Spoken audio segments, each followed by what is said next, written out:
Mainit ang araw noon sa gitna ng palayan. Ang langit ay walang ulap at tanging huni ng mga ibon at tunog ng kalabaw na hinihila ang araro ang maririnig. Sa gitna ng luntiang taniman, may isang payat na binatilyong 14 anyos na may balingkinitang katawan at matang puno ng pangarap, si Julito Jules Ramirez. Suot ang kupas na t-shirt at lumang sombrero, bitbit niya ang mabigat na pangarap na tila mas malaki pa kaysa sa kalabaw na kanyang hinihila. Tay, tapos na po yung dulo ng pilapil. San po tayo lilipat? Sigaw niya sa kanyang ama, si Mang Ernesto, na abala rin sa kabilang linya ng palayan. Doon sa kanang bahagi, anak. Pero pahinga ka muna. Baka ma-heat stroke ka dyan. Sagot ng ama, puno ng alala sa anak. Mumiti lang si Jules.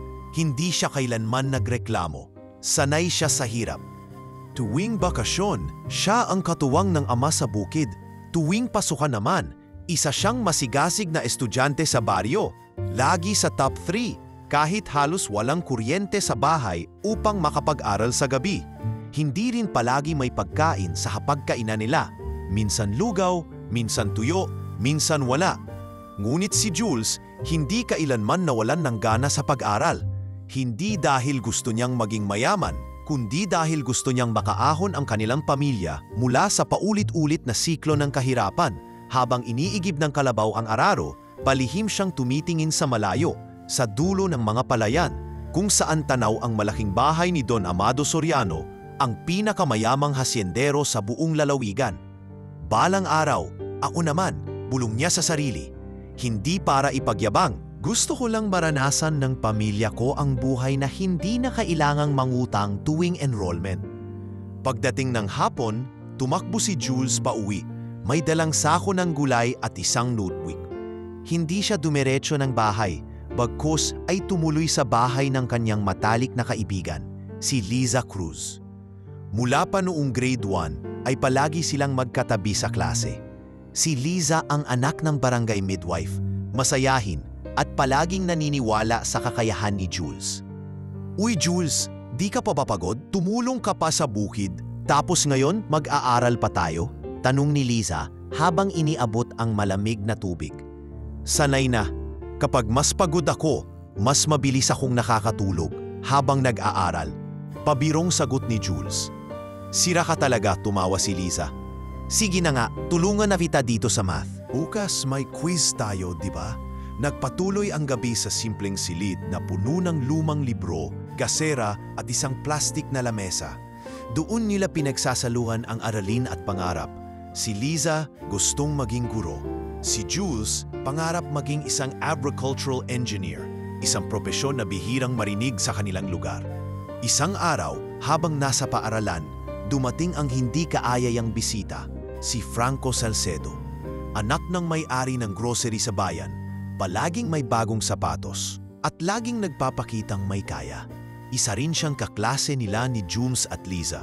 Sa tuwing may pagkakataon, palaging tinitira ni Franco si Jules. Oh, ayan na naman si Farmer Jules. Magdadala ka ba ng kalabaw sa PTA meeting? Sigaw ni Franco habang nagtatawanan ang ibang kaklase. Tahimik lang si Jules. Hindi siya sanay makipagtalo. Ngunit si Liza, hindi na napigilan. Franco, bakit palagi kang nangaasar? Hindi ba mas okay ang taong marunong magbanat ng butong kaysa taong palamunin? Galit na sabi ni Liza. Relax ka lang Liza, joke lang naman. Kasi naman, nakakatuwa lang isipin lahat tayo nangangarap maging professional. Tapos siya gusto lang mag-araro ng lupa. Sagot ni Franco may halong pangungutya.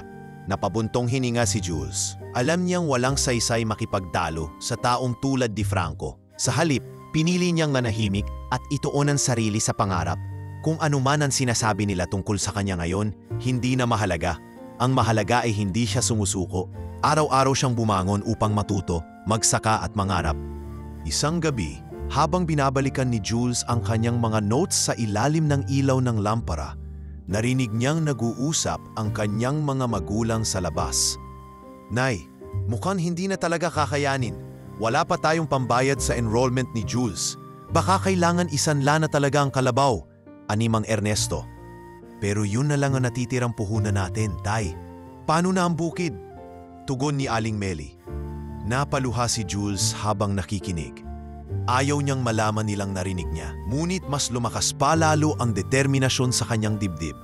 Hindi ko sila bibiguin, bulong niya. Kahit magsimula ako sa putik, darating ang araw na ang putik na to magiging ginto. Kinabukasan, nagdesisyon si Jules. Naghanap siya ng paraan. Nakita niyang may scholarship program ang Provincial University para sa mga anak ng magsasaka. Naglaas loob siyang mag-apply kahit wala pa siyang baon para sa pagsusulit. Nilakad niya ang halos 3 kilometro mula baryo hanggang terminal at sumakay ng tricycle na inutang niya sa tindahan. Sa universidad, pinilip niyang sagutin ang bawat tanong sa entrance exam kahit maraming mahirap. Sa dulo ng pagsusulit, bago niyang isara ang papel, muli siyang tumingala sa langit. Panginoon, bulong niya, kung para talaga sa akin to, tulungan mo akong maabot ang pangarap ko para sa pamilya ko, para sa baryo namin. Sa araw na iyon, hindi pa alam ni Jules na ang simpleng pangarap ng isang batang magsasaka ay magiging binhi ng pagbabagong hindi lang para sa kanyang sarili, kundi para sa buong bayan. 5 taon ang mabilis na lumipas mula nang tumakbo si Julito Jules Ramirez sa pilapil na puno ng putik at pangarap. 18 na siya ngayon, kakatapos pa lamang ng moving up ceremony sa Barangay High School. At hawak niya sa nanginginig na kamay ang liham na nagpalundag sa kanyang dibdib. Malugod po naming ipinababaid na kayo ay tumanggap ng buong scholarship sa kursong Agricultural Engineering. Isinapuso niya ang dokumento, mariing ipinikit ang mga mata at napabulong ng salamat po Panginoon. Bawat patak ng pawis at bawat gabing nakatulog siyang may hawak na lapis sa gaserang kumikislap ay nagbunga. Ngunit kasabay ng tuwa, umalingaw-ngaw sa isip niya ang tanong, paano ang baon, pamasahe at tulugan sa lungsod? Sa pilitang lumalawak ang pangarap, pero dikit pa rin sa lupa ang talampakan. Sa silong ng kanilang kubo kinagabihan, nakapatong sa bangko ang tanging kalabaw na naiwan sa kanila, hindi sa tunay na anyo nito, kundi sa papeles ng titulo ng sangla. Nay, Tay, mahina ngunit buo ang boses ni Jules habang hawak ang kopya ng scholarship. May libreng matrikula at libro ako, pero kailangan ko ng pamasahe, uniforme, konting pera para sa pagkain. Wala na tayong ibang mapagkukunan. Tahimik si Mang Ernesto, nakayuko, hawak ang sombrerong pinamanuan sa bukid. Si Aling Meli naman ay marahang hinagod ang likod ng anak. Anak, mas mahalaga ang kinabukasan mo kaysa sa kalabaw na yan, wika ng ina. Bagamat bakas sa kanyang mga mata ang panghihinayang. Nagpako ang tingin ni Mang Ernesto sa lumang alpombra. Maaari nating tubusin pag nakaipon ka na, saad niya. Walang bahid ng pagsisisi, tanging pag-asa ang nangingibabaw. Sa gabing iyon, may lumang lapis na guhit sa dingding, isang marka para sa araw ng pagsasakla. Tanto nilang magsisimula ang pamilya sa halos zero, ngunit ang hakbang patungong lungsod ay hindi na nila papayagang umatras. Dumating ang araw ng pag-alis. Nakalagay sa lumang backpack ni Jules ang 2 pirasong kamiseta, isang notebook ng isang pilitin mula sa kapitbahay na si Aling Puring bilang dagdag pamasahe. Sina Mang Ernesto at Aling Meli ay nagtulak ng kariton upang ihatid siya sa orihinal na terminal ng jeep. Ilang kababaryo ang sumilip mula sa kanilang bintana, nag-abit ng pagpalain ka, Jules. May lumang sako ng bigas na itinupi ni Mang Ernesto sa upuan ng jeep at itinuro sa anak. Para malambot ang sandalan mo sa biyahe, aniya. Natawa si Jules, sabay yakap na mahigpit sa ama. Tay, pagbalik ko magdadala ko ng traktora, hindi na kariton. Biro niya, ngunit may tubig na namumuo sa mata. Sa biglang unos ng emosyon, yumakap din si Aling Meli at ibinulong. Kahit anong mangyari, anak, huwag mong sayangin ang talino at kabutihan. Yan ang pinakamahalaga. 5 oras ang biyahe patungong lungsod de Nueva Buenavista. Pagbaba pa lang niya ng bus, sinalubong siya ng ingay ng kariton ng sorbetes, busina ng tricycle, at amoy ng usok ng tambutso. Taliwas sa tahimik at amoy palay na hangin ng baryo. Kumakalamang sikmura, ngunit mas malakas ang tibok ng puso. Sinundan niya ang address ng dormitoryong pampubliko. Luma, may sira-sirang pintura, ngunit abot kaya. Sa information desk, Bumulaga sa kanya ang matipuno at brusko na caretaker na si Kuya Rico. Bagong border? Late ka na sa registration. Saan ka manggagaling? Tanong nito. Mula po sa Braji Santa Ines, sagot ni Jules, kapansin-pansin ang probinsyanong punto. Ah, malayo yan. Sige, dito ka sa room 6B. Pero tandaan mo, may patakaran tayo. Dapat makapagbayad ng partial rent bago maglunes. Napasinghap si Jules. Nag-usisa? Kuya, may alam po ba kayong pwedeng trabahong panggabi? Mag-aaral ako sa umaga. Napangisi si Kuya Rico. May bakante kaming janitor. Pasado 10:00 ng gabi hanggang 2:00. Minimum lang, pero libre ang kuryente at tubig mo rito kapag kinuha mo. Hindi na nagdalawang isip si Jules. Kukunin ko po. Pagsapit ng unang klase kinabukasan, nakapila na ang mga freshman sa pasilyo ng College of Agriculture and Biosystems. Nakasuot siya ng humiram na polo at pinlantsyang slacks na ginamitan ng takip ng lata bilang plansa. Sa harap nila, nagsalita ang dekana. Welcome, future agripreneurs. Nandito kayo upang alamin hindi lang kung paano tumubo ang palay, kundi kung paano natin mapapaunlad ang buhay ng ating mga magsasaka. Sa bawat katagang iyon, naramdaman ni Jules na tila siya ang tinutukoy. Parang may apoy na biglang sumiklab sa loob niya. Lahat ng pagod sa biyahe ay napalitan ng alab ng pagnanais na matuto. Sa unang linggo ay agad niyang naramdaman ang banggaan ng dalawang mundo. Estudyante sa umaga, tagapag-upong ng mop sa gabi. Pagsapit ng 10:00, nakayuko siya sa sahig ng lobby ng dorm. Sinasabon ang tiles habang pinagmamasdan ang mga kaklaseng nakangiting nag-uusap tungkol sa group study, milk tea at weekend gala. Isang beses, nadaanan siya ni Arthur, kaklase at anak ng may-ari ng agri-supply chain sa kalapit lalawigan. Uy, Jules, ikaw pala yan? Nagja-janitor ka? Napakamot ng ulo si Jules, ngumiti. Oo, extra lang para sa pang-araw-araw.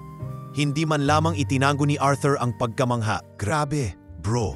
Sana kayanin ko rin yung disiplina mo. Hindi nakakabawas sa dignidad ni Jules ang uniforme ng janitor. Sa tuwing nagwawali siya, iniisip niya ang linaw ng sistema ng irigasyon na nakikita niya sa textbook. Dapat malinis, tuloy-tuloy, walang bara, tulad ng buhay na gusto niyang buuin. 3 linggo pa lang sa semester, pero parang 1 taon na ang pakiramdam ng katawan niya. Natutulog siya ng 4 na oras bawat gabi. 3:00 ng madaling araw siya makakatulog. Igising naman ng 7:00 para sa 8 a.m. class. Minsan, nadaratnan niyang nakahilig ang ulo sa mesa ng library, balot ng Xerox notes tungkol sa pressure-regulated drip system. Lalapit si Professor Silva, advisor nila sa farm mechanization, at titapikin ang balikat niya. Ramirez, okay ka pa? Naintindihan mo ba yung Bernoulli equation? Medyo po, sir. Sagot ni Jules habang pilit nilalabanan ang antok.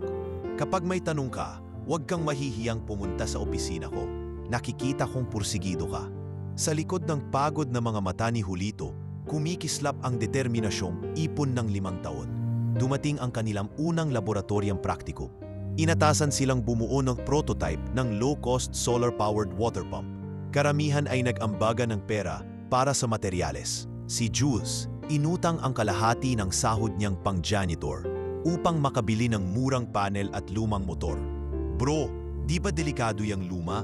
Tanong ni Arthur habang kinokonekta ang wires.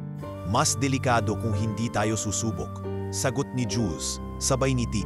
Kahit nanginginig sa kaba, nagtagumpay ang kanilang grupo nang sumirit ang tubig mula sa improvised hose patungo sa elevated drum.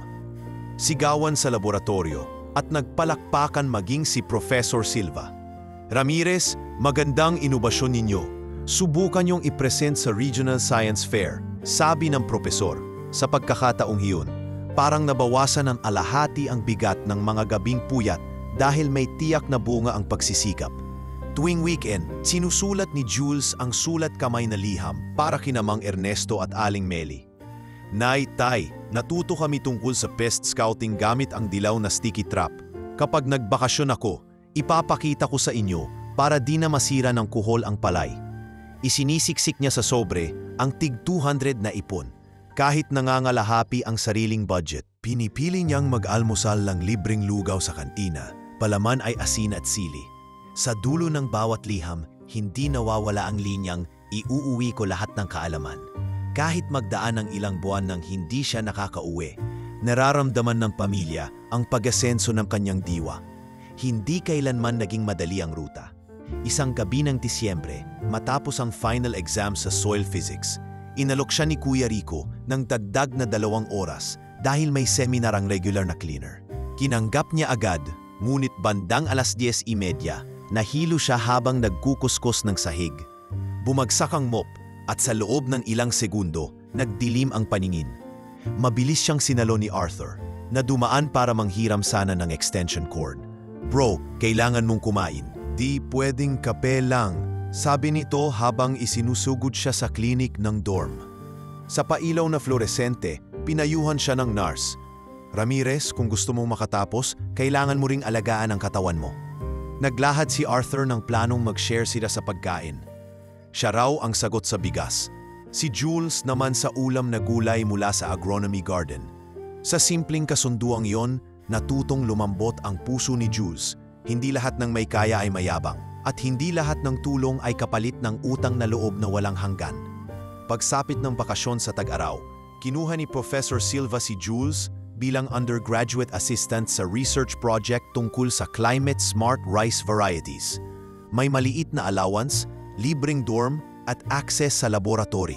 Habang ikinukuhang litrato ang paglaki ng palay sa controlled greenhouse, hindi maiwasang magbalik tanaw si Jules sa baryo kung paanong ang kanilang palay ay nasusunog sa init, nasisira ng peste o nilulunod ng ulan. Sa pagitan ng pag-click ng kamera, bumulong siya sa sarili. "Pag-uwi ko, wala nang mapupulang palay sa baha. Ipapakita ko sa kanila ang kaya ng agham." At sa bawat gabing mag-isa siyang nakaupo sa silong ng dorm, tinatanaw ang kumukutitap na ilaw ng lungsod. Ipinapaalala niya sa kanyang sarili na ang lupa sa baryo ay hindi lamang taniman ng palay. Ito ang taniman ng pag-asa. Sa pagtatapos ng unang taon sa kolehiyo, isang taong puno ng luha ng pagod, pawis ng pagtitiis at ngiti ng maliliit na tagumpay, tinawag siya ng registrar. "Ramirez, kumpleto ang grado mo. Pasok ka sa Dean's List," anunsyo nito. Nanlaki ang mata ni Jules, halos hindi makapaniwala. Nagdugtong-dugtong sa isip niya ang lahat ng gabi ng pagjajanitor, lahat ng minutong inagaw niya sa tulog para lang humabol sa calculus at hydraulics. At ngayong nasa kanyang kamay ang sertipiko, lalong tumatag ang pangako. "Hindi ko dadalhin lang sa papel ang kaalamang to. Ibabalik ko sa palayan, sa mga magulang kong nagsangla ng kalabaw para maabot ko ang pangarap." Sa gitna ng mahabang pasilyong iyon, pinisil niya ng mahigpit ang dokumento at ngumiti. Ang bata noong tinitingnan lamang ang hasyenda ng mayamang don mula sa malayo, nayo'y isa ng mag-aaral na unti-unting binubuong hakbang papunta sa sariling lupang sasakahin. Hindi upang ipagmalaki, kundi upang ibahagi. Sa bawat pintig ng puso ni Jules, sumasabay ang kumpas ng araro na noon pa man ay humahati sa lupa. Tuwid, matatag at patungo sa ani ng kinabukasang pangarap. 2 taon matapos tumanggap ng diploma at sertipiko ng board exam para sa agricultural engineering, muling humalik sa alikabok ng Barangay Santa Ines ang sapatos ni Julito Jules Ramirez. Tila kahapon lamang nang lumisan siyang payat at nanginginig ang boses, ngunit ngayon, mas matatag ang tindig, may bahagyang taba ang pisngi at may dalang asul na traveling bag, puno ng plano at puhunan. "Anak, parang kahapon lang yung kaway mo sa terminal. Ngayon andito ka na ulit." Mangiyak-ngiyak na sabi ni Mang Ernesto habang yatap higpit ang balikat ng anak. Sa gilid, nakangiti si Aling Meli, pinipigil ang luha, sabay halik sa kamay ni Jules. "Nay," wika ng binata, "walang mas masarap sa pakiramdam kaysa sa humigop ng kape sa kubo natin. Pero mas masarap pang ipababatid ko, hindi na tayo mauutangan ng palay sa susunod na taniman." Sa lungsod ay nagsilbi si Jules bilang junior design engineer sa isang pribadong agri-tech firm. Hindi malaki ang sweldo, pero sapat para makaipon buwan-buwan. Idinagdag pa niya ang kinita sa freelance farm layout consulting tuwing weekend. Sa loob ng 24 na buwan, naging seed money iyon, kasya upang umupa ng 1 hektaryang dating sakahan ni Aling Minda biyuda ng retiradong landlord na balak nang lumipat sa Maynila. Matagal nang ligwak sa damo at ligaw na talahib ang lupa. Balitang matigas, tuyo at malayo sa irigasyon. Ngunit para kay Jules, perpektong canvas yun ng modernong practice na naglalagi lamang sa kanyang kwaderno noong kolehiyo. "Sigurado ka dyan, iho?" tanong ni Aling Minda nang silipin niya ang kupas na baryang down payment at kontrata ng renta. "Kahit asawa o, hirap palaguin yan." Matapang ang sagot ng binata. "Nay, problema ko na ang patubig. Itatayo ko ang drip irrigation, kontrolado ang bawat patak." Hindi na umangal ang matanda at pumirma. 2 linggo pa lang, pumutak na ang chismis. May bagitong inhenyerong magsasayang daw ng pera sa plastik na tubot, patak-patak na tubig. Kinaumagahan, humawak ng pala si Jules, kasama si Mang Ernesto. Tinanggal nila ang matandang mga damo, nilatag ang black polyethylene lateral lines at kinabit sa maliit na solar pump na binili niya sa lungsod. Dumating sina Rogelio at ilang matatandang magsasaka, nakasapo sa baywang tila nag-aalinlangan. "Hiho, hindi uubra yan dito. Dapat kinukulong mo ang tubig sa pilapil para malunod ang damo," puna ni Rogelio. Bahagyang umiti si Jules. "Tito, kung mas tumpak natin madadala ang tubig sa ugat, mas kunti ang damong mabubuhay. Mas tipid, mas ani." Nagkibit balikat ang mga nakakatanda, tumalikod na may halong tawa. Ngunit sa bawat irap na iyon, lalong tumalim ang determinasyon ni Jules. Hindi lamang pasubok ang proyekto, siniguro niyang nakikipag-partner siya sa Santa Ines Multipurpose Cooperative. Si Ate Myra, bookkeeper ng kooperatiba, ay nagpaliwanag sa kanya tungkol sa bulk purchase ng certified seeds at subsidized na crop insurance. "Kung sakaling bumagyo, may babalik sa iyong puhunan. Malaking bagay yan," aniya. Sagot ni Jules, "Ate, isama na rin natin ang mga kapitbukid. Kapag nakita nilang may proteksyon, baka sumubok sila." Pinirmahan niya ang mga papel ng insurance at sa unang pagkakataon, naramdaman ni Mang Ernesto ang gaan sa dibdib. Hindi na sila mangangapa tuwing may bagyo. Nang dumating ang panahon ng taniman, pinili ni Jules ang hybrid rice variety na may mas maikling gestation at mas mataas na resistensya sa peste. Gumamit siya ng seed trays imbes na sabog tanim. Itinuro niya kay Aling Meli kung paanong i-brush ng malabong abono ang punla bago itanim sa field na may plastic mulch sa pagitan. "Parang kabute," natatawang sabi ng ina habang nakatingin sa makintab na mulch na umaagos ang patak ng tubig mula sa drip line. "Mas konti ang damo, Nay, mas konti ring sayang na tubig," paliwanag ng binata. Isang hapong maalinsangan dumating si Franco. Oo, ang dating nangungutya, bitbit ang motorsiklo at nakaitim na shades. "Uy, engineer, narinig kong may mini water park ka raw dito." Biro niya, tila natatawa. Hindi pinansin ni Jules ang pangasar. Inalalaya niya si Franco sa gilid ng taniman. "Mas mainam kung tingnan mo ng malapitan." Laking gulat ng bisita nang makitang tuyo ang pagitan ng mga hilera, ngunit lulundun-lundong tigas ang mga uhay. "Bakit parang walang putik?" tanong ni Franco. "Hindi kailangan malunod para lumaki," sagot ni Jules. "Para tayong tao, masok sa tama sobra't kulang ay lason."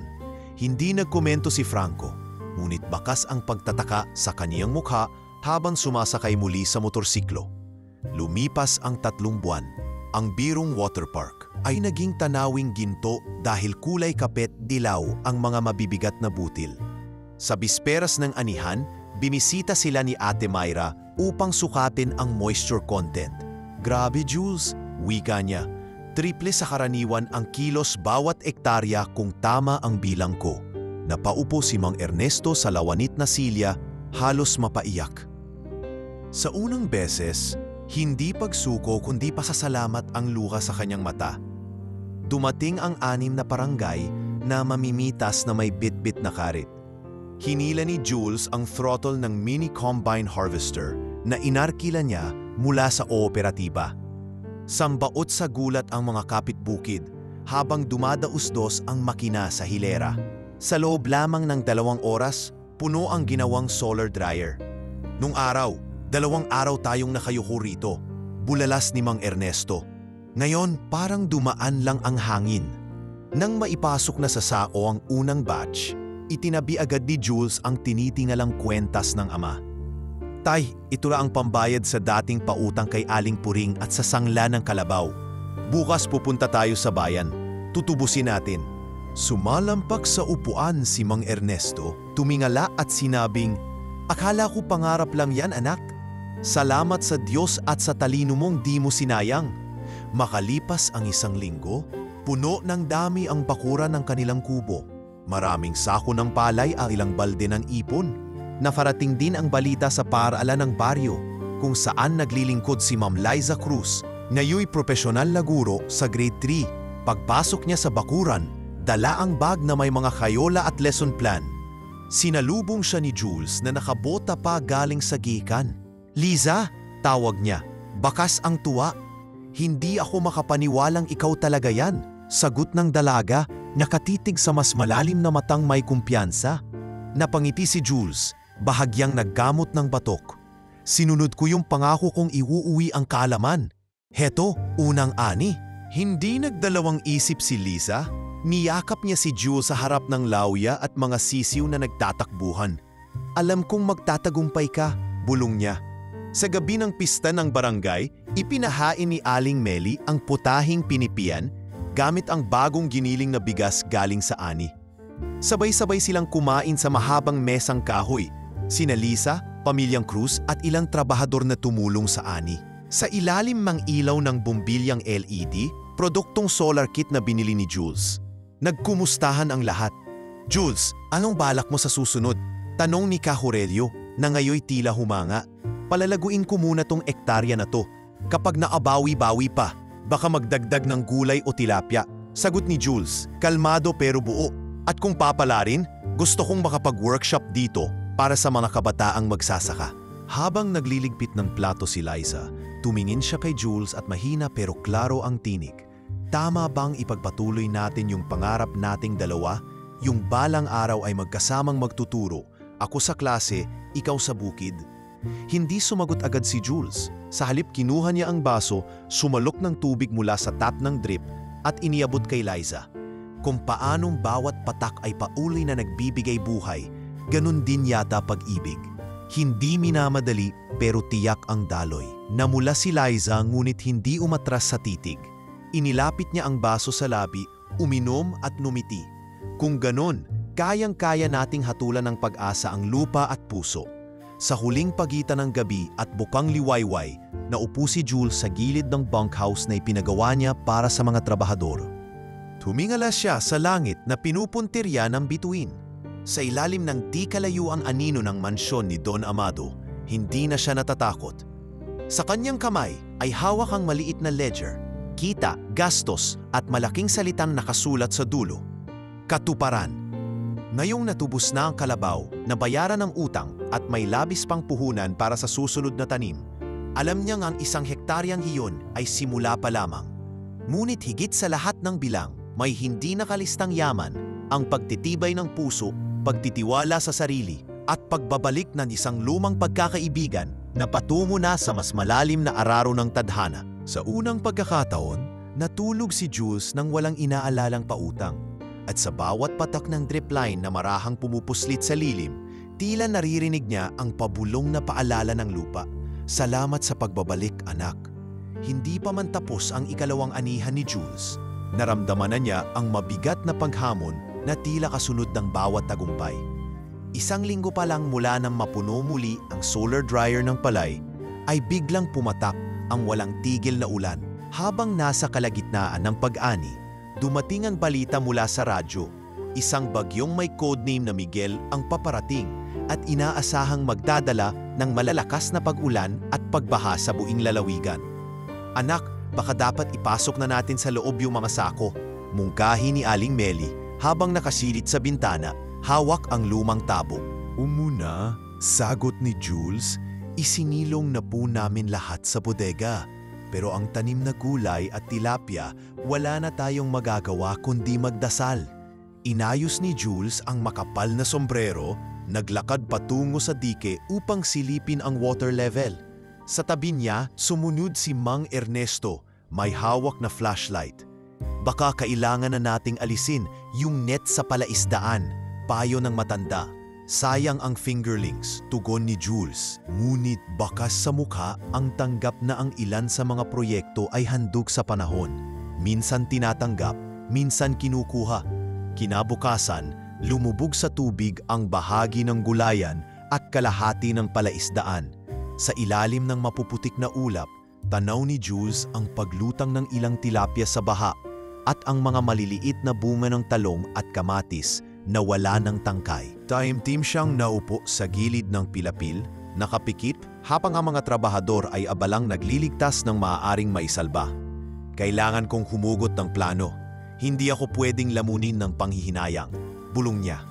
Nang natuyo ang mga bukirin, agad niyang binalikan ang bangko sa bayan upang mag-apply ng loan para makabawi sa nawalan. Ngunit bago pa man siya makapagsalita, pinigil siya ng loan officer. Mr. Ramirez, wala po kayong titulo ng lupa.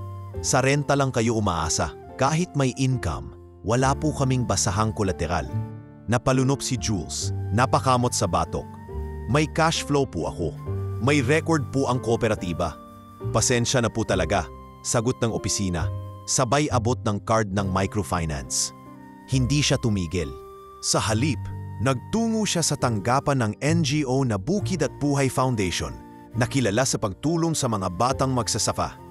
Nagpresenta siya ng financial statement, plano ng diversified farm at testimonial mula kay Ma'am Liza, na ngayoy katuwang niya sa documentation.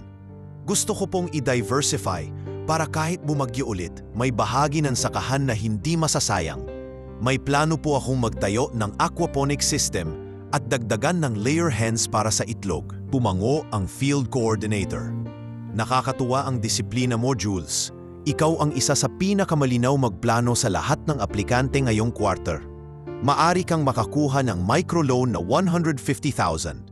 Installment, walang interest, payable in 2 years. Napangipi si Jules. At sa kauna-unahang pagkakataon mula nang dumating si Bagyong Miguel, nakaramdam siya ng sigla. Sinimulan ni Jules ang proyektong paghahalo ng gulay at tilapia sa iisang sistema. Gumamit siya ng improvised floating beds mula sa mga pinaglumaan niyang drum at PVC pipe. Inilagay niya ang mga halamang may mababang water requirement, lettuce, pechay at kangkong, at ikinonekta ito sa dating palaisdaan na lininis at inayos. Gumawa rin siya ng simpleng filter gamit ang bato, buhangin at dayami para linisin ang tubig na dadaan pabalik sa isda. Parang science project lang dati to, natatawang sabi ni Liza habang pinagmamasdan ang gawang bahay na aquaponics. Pero tingnan mo, may tanim ka ng hindi nababaha at isdang hindi napapabayaan. Sumagot si Jules. Ito ang solusyon sa panahon. Hindi natin pwedeng pagtiwalaan lang ang langit. Kailangan natin ang sistema. Makalipas ang ilang buwan, unti-unting lumago ang kita mula sa itlog ng manok, ani ng lettuce at kangkong at maliit na harvest ng tilapia. Dinadala ito ni Jules tuwing umaga sa bayan gamit ang second-hand tricycle na nabili niya mula sa lumang savings. Naging suki niya ang ilang karinderya at vegetarian cafe. Minsan ay nagulat ma siya nang tanungin ng isang manager. Mr. Jules, meron pa ba kayong available na spinach? Ang ganda ng tanim ninyo kahit off-season? Wala po akong spinach ngayon, pero pwede po tayong mag-scan para sa trial. Mabilis na sagot niya. Sabay kuha ng maliit na notebook. Sa kabila ng tagumpay, muling dumating ang isang pagsubok. Si Don Amado Soriano, ang dating hasendero na ngayon ay muling aktibo sa pag-aari ng lupa sa lugar. Bigla ang itinaas ang renta ng mga lupang inookupa ni Jules at ng iba pang tenant. Halos doble. Hindi patas to, mariing wika ni Mang Ernesto habang kinakausap ang grupo ng mga tenant. Kung sakali, liliit ang neto namin. Tila gustong sapawan ang tagumpay ng anak mo, sabat ng kapitbukid na si Lucio. Nagdesisyon si Jules na harapin ang abogado ni Don Amado. Pwede po ba tayong magkasundo sa rent escalation? Sa ganitong kondisyon, hindi po sustainable ang pagpapaunlad. Kami po ang nagpaayos ng lupa. Ngunit matigas ang sagot ng abogado. Business is business. If you don't like the new rate, you may leave. Hindi nagpatinag si Jules. Gumamit siya ng koneksyon sa kooperatiba upang iangat ang usapin sa Barangay Agrarian Council. Sa harap ng kapitan, ipinaliwanag niya ang naging kontribusyon niya sa pag-unlad ng dating ligwak na lupain. Nagpresenta ng before and after pictures, mga resibo ng investment, at patunay ng pakinabang ng komunidad sa farm model na ginawa niya. Habang nag-aantay ng resulta, pinili ni Jules na huwag isara ang bukid. Patuloy pa rin ang taniman, dagdagan pa ng vertical planters na ginawa niyang bahagi ng proyekto sa mga high school na nagtuturo ng urban gardening. Tumutulong si Liza sa pagtuturo tuwing Sabado, habang si Mang Ernesto naman ang naging punong katiwala ng expansion sa likod ng bukid. Sa pagtatapos ng taon, inaprubahan ng Barangay Council na hindi muna ipatupad ang taas singil sa renta base sa rekomendasyong bigyan ng insentibo ang mga tenant na may naipakitang pag-unlad sa lupa. Hindi man permanente, sapat ito upang muling makahinga si Jules. Sa gabing iyon, habang nakaupo sa bangkito si Jules, pinagmamasdan ng ilaw sa bodega, lumapit si Lisa at iniabot ang maliit na pasalubong. Isang lumang larawan nila sa high school na kuha ng isang kaklase. "Tandaan mo pa to?" tanong niya. "Oo, yan yung araw na pinagtawanan ako ni Franco sa harap ng blackboard," sagot ni Jules, sabay ngiti. "Pero yan din yung araw na una kang sumigaw para ipagtanggol ako." Tumawa si Lisa. Ngayon, ikaw na ang nagtatanggol sa komunidad," sagot ni Jules. "Basta may tiwala kahit lupa ay matutong magsalita ng hustisya." Habang palalim ang gabi, napapansin na rin ng mas marami ang mga pagbabago sa kanilang baryo. May bagong bubong ang eskwelahan, may pautang na galing sa kooperatiba at may mga kabataang biglang gustong matutong magsaka. Ang simpleng unang hakbang ni Jules ay hindi lamang pala para sa kanilang pamilya, kundi para sa isang bayan na minsang kinulong ng tradisyon at kahirapan. Sa bawat pagsubok na nalalagpasan, mas lalong tumitibay ang paniniwala niyang ang tunay na negosyante ay hindi lang marunong kumita, kundi may kakayahang magsaka ng pag-asa sa puso ng marami. 10 taon na ang nagdaan mula nang unang bumaligtad ang kapalaran ni Julito Jules Ramirez. Isang dekadang hugot ng pawis, ambon at laksa-laksang patak ng patubig. Sa bawat taon ay parang patong-patong na pilapil ang kanyang karanasan, hanggang sa umabot sa puntong pinapangarap niya lamang noon, maging ganap na may-ari ng lupa.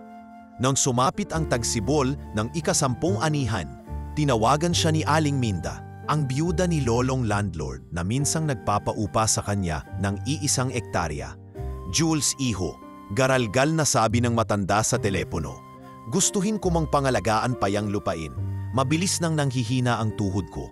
Nagdesisyon akong lumipat sa Maynila para doon na tumira sa anak ko. Ikaw na lang ang naiisip kong karapat-dapat magmana ng pagsasakang yan. Baka gusto mong bilhin bago ko i-advertise." Agad tumambol ang dibdib ni Jules. Lumang pick-up ang sinakyan niya. Nilampasan ng masukal na daan hanggang makarating sa kubo ni Aling Minda. Sinalubong siya ng amoy ng nilagang saba at pinaghalong aromang maalat ng lumot at lupa matapos ulan. "Hindi ko balak tawaran ng sakripisyo mong pag-aalaga rito," marahan niyang wika habang iniabot ang brown envelope ng kaniyang naipong puhunan galing sa kita ng aquaponics, itlog at palay. 3 ektarya ang nakasaad sa deed of sale. Nang pirmahan ni Aling Minda, tila may narinig siyang pagkalansing ng tanikalang kumalas. Iyon pala ang dating kawing ng pag-upa. Ngayong siya na ang may-ari, hindi lamang siya magsasaka, siya ang tagapamahala at tagapagpaunlad ng sariling lupa. Hindi nagtagal ay nagtipon si Jules ng mga dati niyang kasamang magsasaka, sina Rogelio, Calucio at ilan pang kabataan na dati niyang tinuruan tungkol sa vertical planters. Sa lilim ng punong mangga, iginiit ni Jules, "Kung sabay-sabay tayong aahon, kailangan ninyong may seguridad. Kaya simula ngayong buwan, bukod sa tamang sahod, sasagutin ko ang SSS at PhilHealth ninyong lahat. Hindi pwedeng sa kontrata lang nakasulat ang malasakit.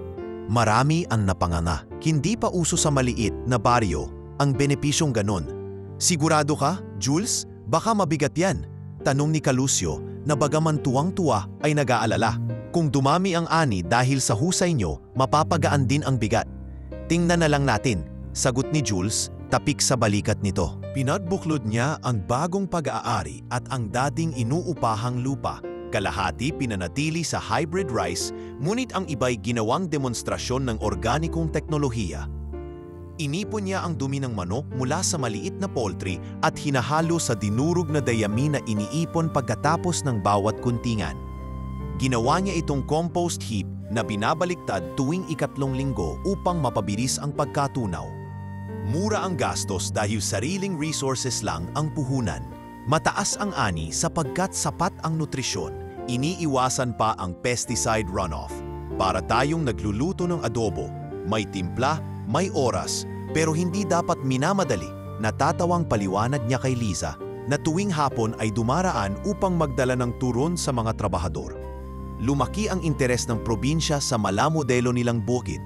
Minsan isang Sabado, habang abala si Jules sa pag-inspect ng moisture sensor na kinabit niya sa lupa, dumating ang barong suyang opisyal ng Provincial Agriculture Office. Engineer Ramirez, bati ng opisyal. Napalingon si Jules, nagulat. Opo, sir. May nomination ka para sa Young Farmer Innovator Award na yung taon. Inimbitahan ka ng gobernador sa awarding ceremony. Natigilan si Jules. Hindi niya inaasahan iyon. Akala niya'y simpleng proyekto lang ang ginagawa niya. Ngunit ng gabing iyon, sa ilalim ng lampara, hinabi ni Liza ang barong Tagalog na inabutan niya mula sa kuya niyang nasa abroad. Ito lang ang may sukat na malapit sa'yo. Pinalinis ko at pinalagyan ng bagong butones. Sabi niya, pinakikintab ang sinulid na habi ng pina. Liza, hindi ko alam kung karapat-dapat ako. Mahina niyang sabi, huwag mong maliitin ang sariling ani. Tandaan mo, walang award kung walang bunga. Tugon ng dalaga, bahagyang pinipisil ang manggas ng barong. Dumating ang araw ng seremonya sa Kapitolyo. Una niyang pagkakataong umapak sa makintab na marmol na may pulang karpet. Humakbang siya na nakadama ng kabat saya. Tila pangunahing aktor sa pelikulang ayaw niya namang pagbidahan dati. Sa entablado, idineklara ng gobernador para sa kakaibang inobasyon sa organikong pataba at pagsasanib ng social welfare at sustainable farming, iginagawad namin kay Engineer Julito Ramirez ang Young Farmer Innovator Award. Nang tanggapin niya ang plake, nagsalamin sa ilaw ang transparent acrylic, parang palyadong bituin na bumabadya ng mas malawak na universo. Sa gilid ng bulwagang yaon, nakatayo si Mang Ernesto, nakasuot ng simpleng polo, ngunit kumikislap ang mga mata. Anak ko yan, bulong ng matanda sa katabing konsehal. Pagkatapos ng awarding, nagkayayaan ng portrait photo. Sa bawat kislap ng kamera, sumilip si Jules sa isip ang araw na pinagtatawanan siyang pasurang magsasaka. Nayon, ang lentey naghahabol ng kanyang ngiti. Ngunit sa gitna ng tagumpay, may lumitaw na aninong multo ng nakaraan. Si Franco Salcedo. Kababalik lang daw nito mula Maynila matapos masibak sa isang call center at mabigo sa ilang racket. Sa kanto ng plaza, nasa lubong ni Jules si Franco, suot ang gusot na polo at naghahanap ng masisiluman. Jules, mahina ngunit may halong pagtitig na hindi malaman kung paghanga o inggit. Franco, kumusta? Bati ni Jules, iniabot ang kamay. Saglit na nag-aalangan si Franco bago tinanggap. Narinig ko, ikaw na raw big time dito. 10 ektarya ba sabi ng iba? 3 pa lang ang nabili ko. Iyong dating inuupahan ko, kasama pa rin. Marami pang buto ang kailangang itanim. Wika ni Jules, kalmado. Pinisil ni Franco ang strap ng kanyang backpack. Buti ka pa. Ako, naghahanap ng bago kahit anong mapasukan. Walang bahid ng kayabangan si Jules. Kung gusto mo, dumalaw ka bukas sa bukid. Lagi akong nangangailangan ng maaasahang tao, hindi basta trabahador, kundi mag-aaral din ng bagong sistema. Napataas ang kilay ni Franco, tilang di makapaniwala. Seryoso ka? Nagbibiho ba ako nung high school? Sagot ni Jules, sabay tawa. Ngunit sa likod ng tawang iyon, napansin niyang may kumikislap na karayom ng pag-aalinlangan sa mata ng dating kaklase. Maaaring inggit o hiya. Kinagabihan, habang nakasandal si Jules sa lumang silyang gawa sa kahoy ng ipil, tinitingnan niya ang plake ng parangal. Hindi vanity ang naramdaman niya, kundi mas malalim na responsibilidad. Ang gantimpala, bulong niya, ay paalala lang na hindi pwedeng huminto sa 3 ektarya. Lumapit si Liza, dala ang thermos ng salabat. Isip ka ng isip, hindi ka pa ba napagod? Hindi ako pagod, tugon niya, tikim ng mainit na halo-halong luya at asukal. Naisip ko lang, kung nakaya natin to, mas maraming magsasaka ang pwedeng sumubok ng organiko at benepisyo. Kaya lang, kailangan ng mas malawak na lupain at mas malawak na sistema. May susi ka na, sabi ni Liza. Ipinuro ang plake. Pero ang pinto, ikaw ang pipili kung saan mo bubuksan. Samantala, sa kabilang dulo ng baryo, nakatambay si Franco sa tindahan ni Aling Puring, tahimik na sumusubo ng instant noodles. Sa radyo, inuulat ang pagkapanalo ni Jules. Pinakinggan niya ito habang bahagyang nakapikit.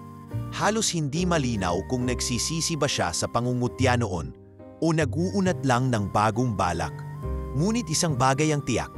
Lumalaki ang impluensya ni Jules at sa bawat palakpak ng komunidad, lalong kumikipot ang mundong walang direksyon para sa dating mapangmaliit na kaklase. Ago matapos ang gabi, humakbang si Jules sa tapat ng 3 ektaryang bakod. Sa tanong ng buwan at kuliglig, bumulong siya.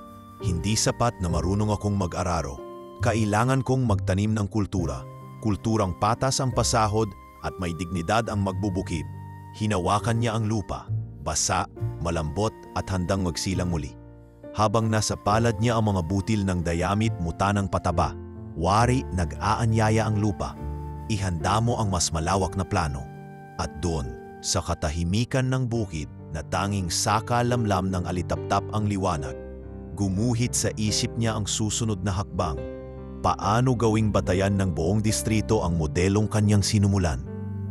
Ngunit iyon ay kwento para sa isa pang pag-ikot ng araw. Pansamantala, hinalikan niya ang hangin ng pasasalamat.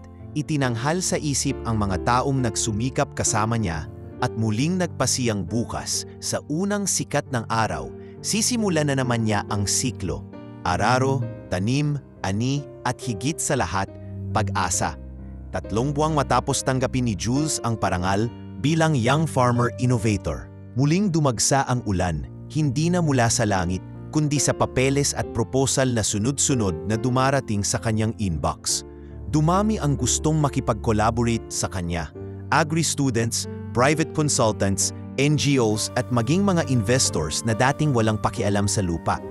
Ngunit imbes na malunod sa papuri, nanapiling nakayapak sa lupa si Jules. Sa isang gabi ng tag-ulan, habang binabasa niya ang isang draft ng feasibility study sa maliit na kubo sa likod ng kanyang opisina, tinawag siya ni Mang Ernesto. Anak, may dumating na sulat para sa iyo mula sa Rural Bank ng Malinao. Wika ng matanda habang iniabot ang sobre. Pagkabukas ni Jules, napakunot ang noo niya. Isang listahan ng mga lupang nakatakdang isubasta dahil sa pagkakautang. 10 titulo, karamihan ay dating hasyenda na hindi naalagaan ng mga tagapagmana. Ilan sa mga ito ay matagal na niyang nadadaanan. Mga abandonadong palayan at niugan na ginawang pastulan o tinubuan na lamang ng damo. Hindi siya agad kumibo. Nilatag niya ang listahan sa lamesa, sinindihan ang kasera, at nagsimulang markahan ng pulang bolpen ang bawat lokasyon. 10 lupaing ito, kung mapagbubuklod ko, maaari kong gawing sentro ng agro-industrial model sa buong distrito. Bulong niya sa sarili. Kinabukasan, ipinatawag niya si Ate Myra ng kooperatiba. Ate, kailangan ko ng tulong para bumuo ng holding company. Legal na entity na pwedeng bumili ng mga lupa, pero hindi ako ang direktang bibili. Gusto ko nakasentro ang pagmamay-ari sa kooperatiba at ako ang magpapatakbo bilang tagapangasiwa. Seryoso ka ba, Jules? 10 hasyenda ito. Baka ubusin ka niyan, sagot ni Ate Myra. Halos hindi makapaniwala. Hindi ko balak ubusin, balak kong bubuin, gawing ecosystem kung saan bawat komunidad ay bahagi ng anit kita. Sa loob ng 2 linggo, nabuo ang R10 Agro Estates, isang silent partnership sa pagitan ni Jules, ng kooperatiba at ng Rural Bank. Bawat akwisisyon ay dadaan sa screening. Kailangang may patubig o potensyal para sa irigasyon, may akses sa daan, at may kasaysayan ng agrikultural na aktibidad. Ang puhunan ay mula sa pinaghalong loan facility ng kooperatiba at kita ni Jules sa nakaraang 3 taon. Pinakamahalagang prinsipyo, lahat ng empleyado ay manggagaling sa mga dating tenant o taga-barangay. Hindi ako kukuha ng tao sa labas kung ang mga kababaryo natin ay kayang matuto, sabi ni Jules sa unang General Assembly na isinagawa sa isang covered court. Halos 200 katao ang dumalo, mga dating magsasaka, may bahay at kabataang dating walang trabaho. Sa entablado, inilahad niya ang plano. Bawat hasyenda ay may kanya-kanyang tema. Isa para sa palay, isa sa gulay, isa sa aquaponics, isa para sa poultry, isa sa organikong abono, isa sa beekeeping, isa sa agrotourism, at iba pa. Ang mga modelo natin ay hindi para sa papel lang, dagdag niya, kundi para sa pagkain sa hapag ng bawat isa. Sa mga sumunod na buwan, abala ang buong distrito. Muling binuhay ang mga irigasyon, kinonkreto ang daan papasok sa dating masukal na hasyenda, at itinayo ang mga modular greenhouse. Sa gitna ng isang lupang dating tigang, tumindig ang kauna-unahang post-harvest facility sa buong probinsya. May mechanical dryer, rice mill, storage at lab para sa pest assessment. Gamit ang pondo mula sa partnership, tinanggap ng kooperatiba ang serbisyo ng 2 agricultural engineers at isang nutritionist na tutok sa soil health. Jules, gusto ka raw kausapin ni Mayor Letty, sabi ni Lisa isang hapon habang abala sila sa pagbibilang ng farm tools. May balita akong gusto kanyang gawing advisor para sa Agri-Master Plan ng buong munisipyo. Natigilan si Jules. Di ko alam kung para talaga ako ron, Lisa. Ayoko kasing mapolitika. Umiling si Lisa. Hindi mo kailangang tumakbo sa pwesto para makapagsilbi. Nasa iyo ang respeto ng tao, hindi dahil sa posisyon, kundi sa resulta.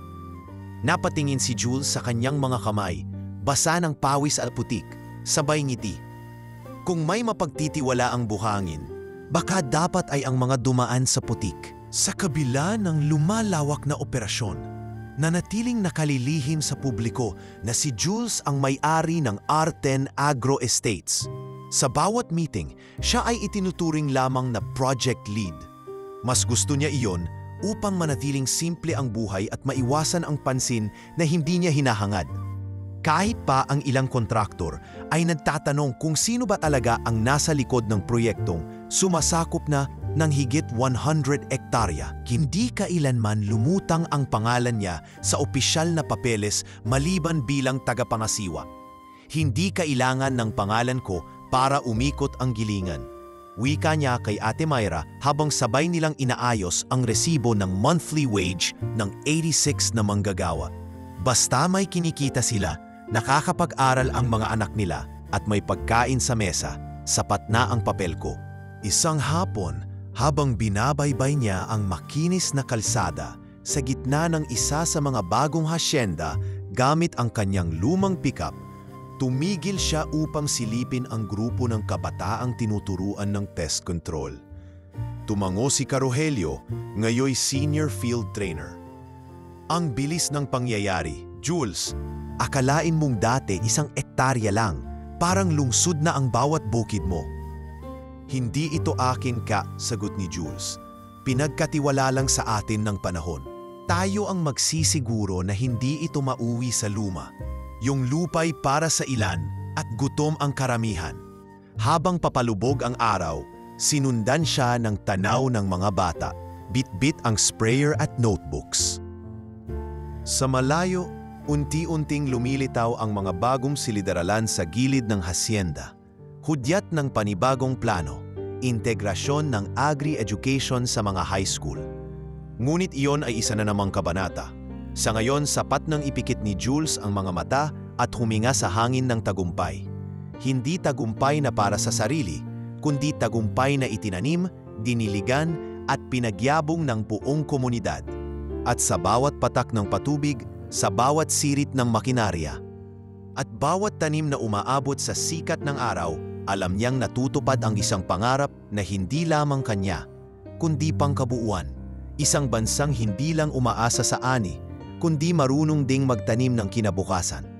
Mainit ang simoy ng hangin isang hapon sa tanggapan ng R10 Agro Estates. Sa gitna ng pag-ikot ni Jules sa mga bagong greenhouse at test plots, isang liham ang iniabot sa kanya ng kaniyang sekretarya na si Gina. Puti ang sobre, may markang confidential at may logo ng Santa Ines National High School. Sir Jules, ani ni Gina.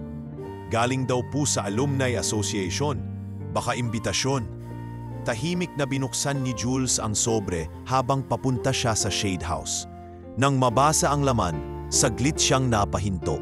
Malugod ka naming iniimbitahan sa ika-15 taong anibersaryo ng Batch 2008. Gaganapin ang Grand Alumni Homecoming sa Vista del Mar Resort sa daraping na Sabado. Nilakipan pa ito ng RSVP card at sulat kamay na mensahe sa ibaba. Umaasa kaming makikita kang muli, Jules. Franco Salcedo, Alumni Committee Head. Hindi na iwasang mapangiti si Jules. Franco, ang huling beses nilang nagkita ay noong umuwi ito mula Maynila at tila balisa sa direksyon ng buhay. Hindi na niya nabalitaan pa ang sumunod na yugto nito, pero ngayong nabasa niya ang pangalan ng dating kaklase bilang committee head, hindi niya alam kung matatawa o mapapailing. Pagdating ng gabi, binanggit niya ito kay Liza habang sabay silang naghahanda ng report sa ilalim ng lampara sa opisina. Naalala mo si Franco? Siya pala ang namumuno sa Alumni Homecoming. Ani Jules habang iniaabot ang isang folder. Talaga? Siya? Tanong ni Liza habang pinapahid ang mata. Ang huling balita ko sa kanya, nakikitulog raw sa pinsan niya sa Guagua dahil hindi natanggap sa abroad. Tumango si Jules. Ngayon, siya na ang nag-oorganisa ng reunion. Baka gusto niyang muling ipakitang siya pa ron ang bida. Tahimik si Lisa sandali bago muling nagsalita. Bakit? Pupunta ka ba? Hindi ko alam, sagot ni Jules. Marami pa akong kailangang tapusin dito. May shipment ng lettuce para sa mga suki sa lungsod. May evaluation pa rin ng water retention sa bagong lupa sa Hacienda 3. Ngunit sa kaloob-looban niya, may bahagyang pananabik. Matagal na rin mula nang huling nakita niya ang buong klase. Sa kabila ng tagumpay niya sa sakahan, nanatiling wala ni isa mang kaklase ang nakakabatid ng totoong lawak ng naabot niya. Hinabukasan, habang nililibot ni Jules ang isa sa mga bagong poultry houses, muling bumalik sa isipan niya ang mga alaala ng high school, ang mga panahong pinagtatawanan siya ni Franco, ang mga panahong tila walang naniniwala sa pangarap ng isang batang magsasaka. Ngunit ngayon, siya na ang nagpapatakbo ng 10 modelo ng hacienda, nagbibigay ng trabaho sa higit 300 katao at may partnership sa ilang unibersidad sa agrikultura. Pagka-uwi niya, nadatnan niyang nakahain na ang hapunan. Sinabayan siya ni Mang Ernesto at Aling Meli sa pagkakain. Anak, natanggap namin yung imbitasyon mula sa paaralan. Pumunta ka, sabi ng ama, habang sinasandok ng sabaw ang mangkok ni Jules. Bakit po? Tanong ng anak, tila may halong alinlangan. Para ipakita sa kanila na ang anak naming binansagang kalabaw ay isa ng haligi ng bayan. Hindi para ipagmayabang, kundi para paalalahanan silang walang maliit na pangarap. Tama ang tatay mo, sabay ngiti ni Aling Meli. At saka may barong ka pa, di ba? Yung ginamit mo noon sa parangal. 2 araw bago ang reunion, nagdesisyon si Jules. Pupunta siya. Ngunit hindi siya magpapadala ng sasakyan, hindi rin siya magsusuot ng mamahaling damit. Isusuot niya ang paborito niyang asul na polo, kupas, ngunit malinis. Magpapalit lang siya ng botas sa bukid ng sapatos bago umalis. Pinili rin niyang gamitin ang lumang pick-up na minana pa mula kay Mang Ernesto. Huwag ka nang magpakintab ng sasakyan, biro ni Liza habang pinupunasan ng bubong. Para kung parating ka ng valet, matatawa tayo. Yun nga ang target ko, tugon ni Jules sabay tawa. Dumaping ang araw ng reunion. Ang Vista del Mar Resort ay isang mamahaling pasilidad na matatanaw mula sa burol ng baybayin. Kilala sa pool area nitong may glass floor at view ng dagat. Pagdating ni Jules, agad siyang sinalubong ng isang staff na tiningnan ang listahan ng pangalan. Sir, anong batch po kayo? 2008, sagot ni Jules, habang tinutok sa kanya ang ID sticker na may markang Chulito Ramirez, farmer. Pagpasok niya sa function hall, bumungad agad ang malalakas na tawanan at palakpakan. Marami sa mga kaklase niya ang suot ang kani-kanilang corporate attire. Iba'y naka-leather shoes na tila kakarating lang mula sa opisina. May ilang babae na suot ang formal gowns, tila attending a gala. Napansin niyang wala sa kanila ang tila nakarecognize agad sa kanya. Hanggang sa biglang may sumigaw, "Uy, hindi ba't si Julito yan? Yung magsasaka nating kaklase?" Tumawa ang ilan. "Grabe pare, ikaw pa rin. Talagang buhay na buhay ang pangsasaka?" Ani ng isa, sabay tapik sa likod ni Jules. Tahimik lang si Jules, mumingiti. Nakaupo siya sa isang mesa sa gilid. Wala ni isa sa dati niyang mga kaibigan ang tumabi. Karamihan sa kanila ay nagkukwento tungkol sa mga condo units, bagong sasakyan, stock market gains, at mga business trips sa abroad. Si Franco, suot ang puting Amerikana, ay nagsasalita sa entablado. "Batchmates, salamat sa pagdalo. Napakarami nating pinagdaanan. Pero ngayong nagkita-kita tayong muli, isa lang ang masasabi ko. Tayo ang pinakamagaling na batch sa buong Santa Ines. Palakpakan. Ngayon, dadako na tayo sa segment na lahat ay inaabangan, ang roll call ng most successful alumni. Inisa-isa ang mga pangalan ng kaklasing doktor, abogado, negosyante at engineer. Ngunit sa kabila ng listahan, hindi binanggit ang pangalan ni Jules. Napatingin siya kay Franco. Waring sinadya ang pagtanggal ng pangalan niya. Sa kabila ng lahat ng naabot niya, wala man lang bumati sa kanya bilang inspirasyon ng komunidad. Sa kanyang mesa, tumango si Liza na dumating matapos ang klase. "Pasensya ka na Jules, ganito pa rin sila," bulong niya habang nilalapag ang bag sa gilid. "Ayos lang," sagot ng binata. Sa totoo lang, masarap sa pakiramdam na wala silang alam. Minsan, ang hindi alam ng iba, siya ring kalayaan mo. Sa kabila ng pangmamaliit, sa kalooban ni Jules ay wala ni katiting na galit. Ang katahimikan niya ay hindi dahil sa kahinaan, kundi dahil sa panatag na siya sa kanyang halaga. Dahil alam niyang ang tagumpay ay hindi nasusukat sa palakpakan ng entablado, kundi sa kung paano ka tinatanggap ng mga taong minahal mong paglingkuran. Habang naglalakad siya patungo sa buffet table upang kumuha ng kape, may ilang kabatch na tahimik na sumusulyap sa kanya. Isa-isa silang napapaisip. Ang taong tinatawanan nila ay tila hindi kailanmang kumurap. At kahit pa wala siya sa roll call, sa gabing iyon, nagsimulang umikot ang bulong-bulungan. Hindi ba siya yung may malaking proyekto sa may sta? Ines! Oo nga, parang siya yung nasa agrikulturang feature last week. Hindi ba siya yung may R10 Agro Estates? Tila unti-unting nabubuo ang larawan ng isang tunes na hindi nila nakilala noon. Ngunit ngayon, hindi na nila kayang baliwalain. Matapos ang roll call ng mga most successful alumni, tumuloy ang programa sa awarding ng special contributions to the community. Isang segment na tila dinagdagan lang para magbigay ugay sa mga guro at dating faculty. Tahimik si Jules sa gilid ng mesa. Hindi siya nabigla na hindi binanggit ang pangalan niya. Ngunit hindi rin siya apektado. Matagal na siyang nasanay na hindi mapansin at marahil iyon ang dahilan kung bakit mas lalo siyang lumalago sa katahimikan. Ngunit hindi ganon ang naging pakikitungo sa kanya ng ilan sa mga kaklase. "Oy, Jules!" tawag ni Greg, dating treasurer ng klase, habang nilalapitan siya. "Kumusta naman ang taniman? May dalang sako ka ba dyan ng palay?" Sabay tawa, kasabay ng ilang kaklase sa mesa. "Baka gusto mong i-display dito, pang centerpiece." Tumawa ang iba. Isang tawang may halong pangungutya at mayabang na galak. Baka akala niya agri-fair ang reunion. Sabat naman ni Mayet, dating muse ng klase. Habang sinisip-sip ang wine glass at tumitingin mula ulo hanggang paa kay Jules.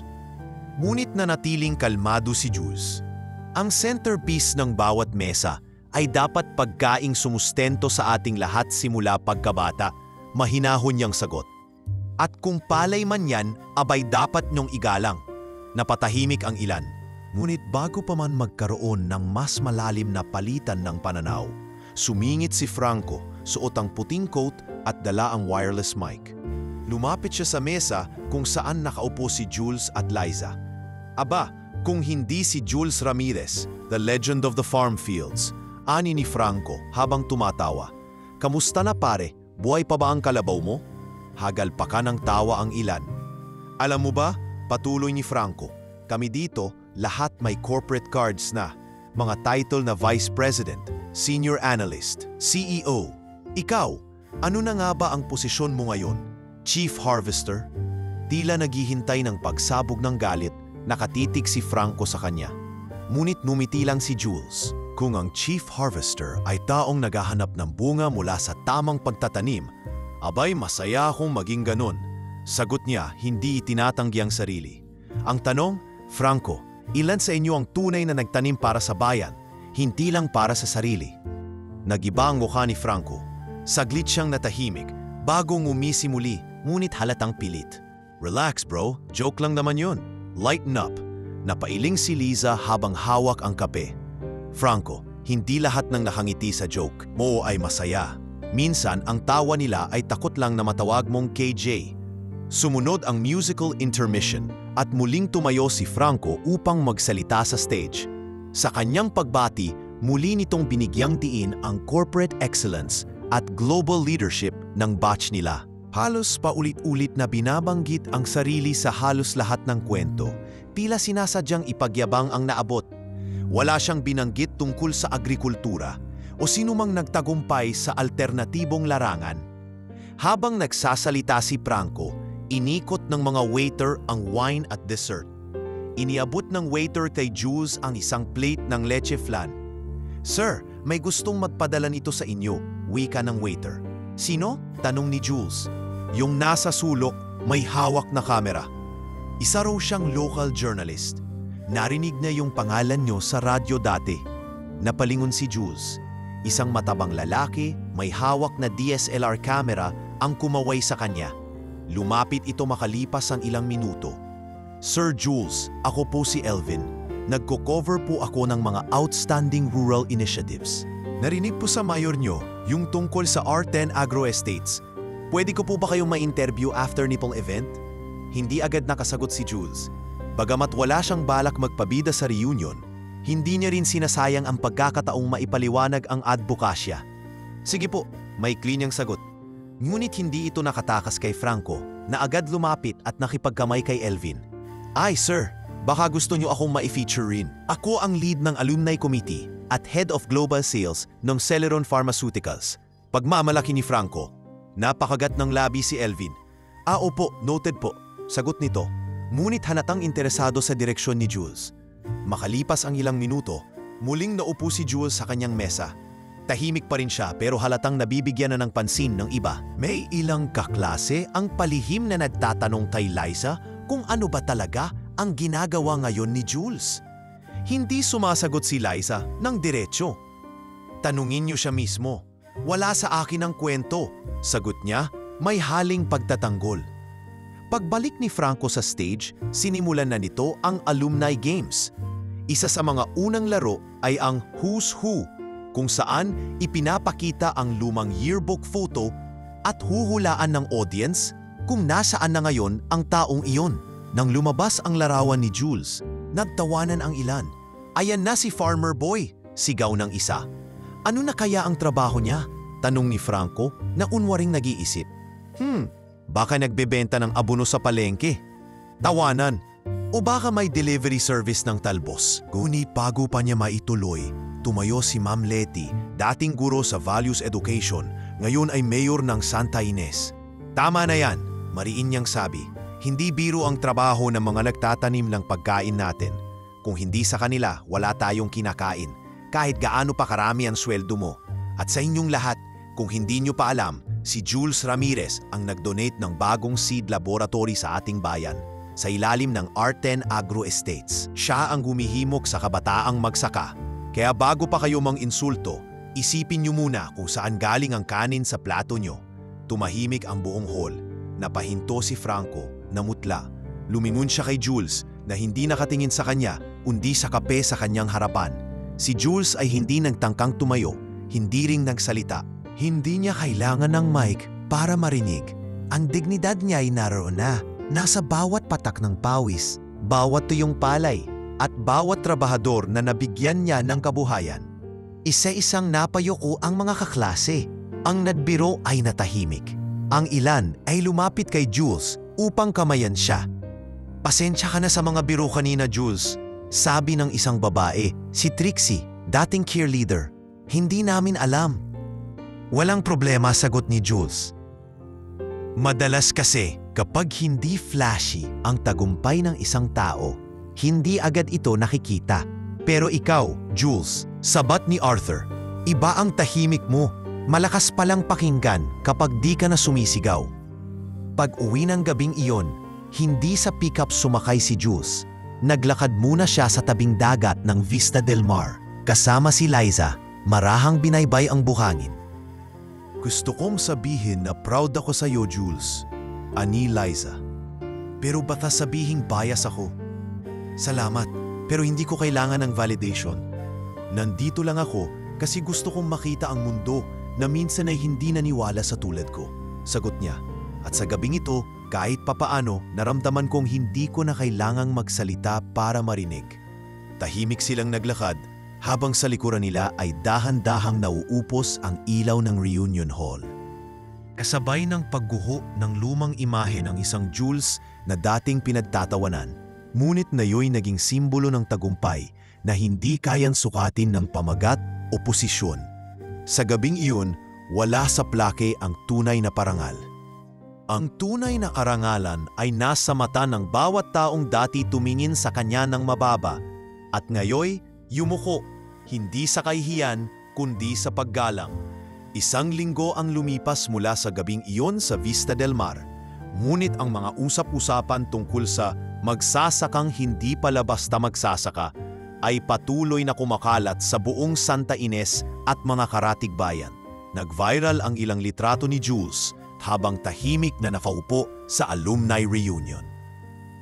May caption ang isang post mula sa dumalong journalist, yung tinawanan nilang magsasaka, siya pala ang nagpapakain sa bayan. Sa kabila ng pananahimik niya, hindi na mapipigilan ang pagputok ng katotohanan. Unti-unting lumalabas sa publiko ang lawak ng kanyang kontribusyon. Lunes ng umaga, nang tumawag si Mayor Letty Ramos kay Jules, habang nasa Hacienda 3 siya, kasalukuyang sinusuri ang test plot ng pest-resistant rice variety. Jules, aninan alkalde sa kabilang linya, nais kitang imbitahan sa inauguration ng bagong seed laboratory ng bayan. Gustoong ikaw mismo ang magbukas at maglagay ng commemorative plaque. Tahimik si Jules saglit. Mayor, hindi po ba mas mainam kung ang pangalan ng kooperatiba ang ilagay? Tanong niya. Ngunit mariin ang sagot ng alkalde. Hindi na dapat patagalin pa. Ang mga tao'y may karapatang malaman kung sino talaga ang gumagabay sa kanila sa likod ng pangalan ng R10.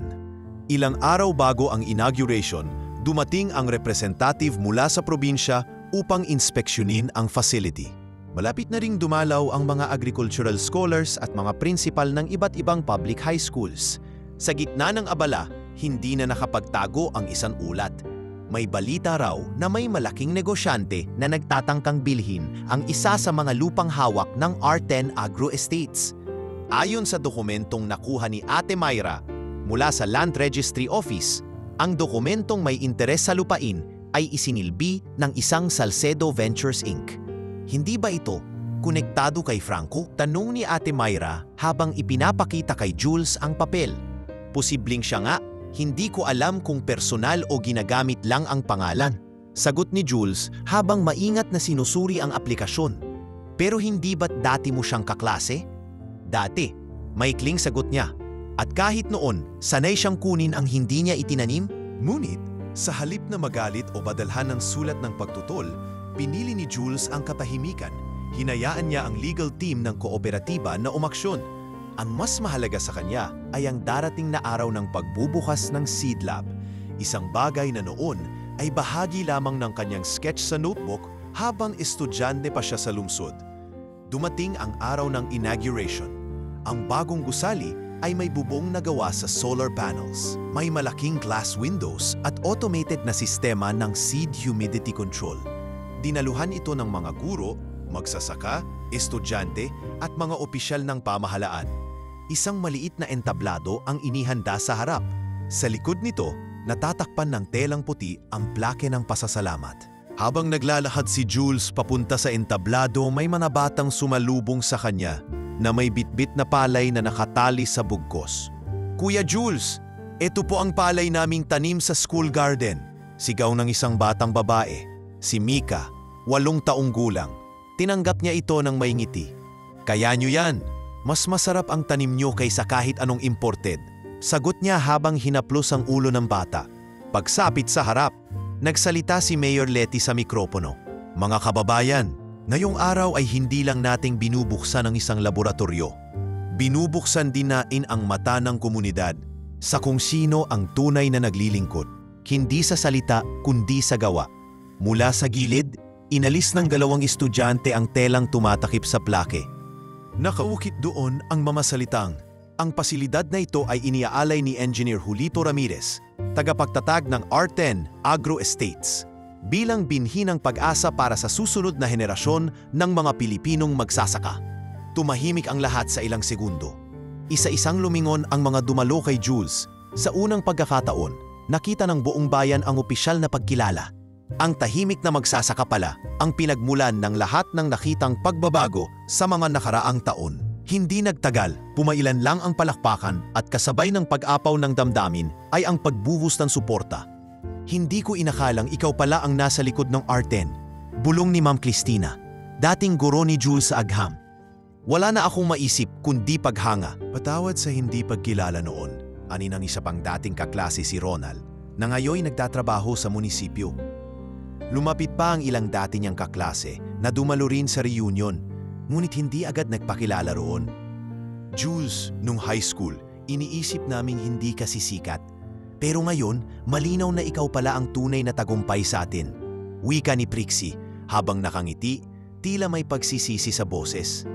Tahimik si Jules sa gitna ng mga papuri, ngunit alam niyang hindi ito ang dulo ng paglalakbay, kundi isang panibagong simula. Kinabukasan, lumabas sa lokal na dyaryo ang balitang may pamagat. Tahimik na tagumpay. Kilalanin si Jules Ramirez, ang lumikha ng 10 hasyenda para sa bayan. Sinundan ito ng mga artikulo sa social media.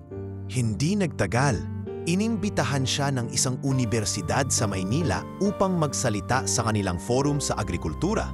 Hindi ko balak maging speaker, ani ni Jules habang nag-uusap sila ni Liza sa tanggapan.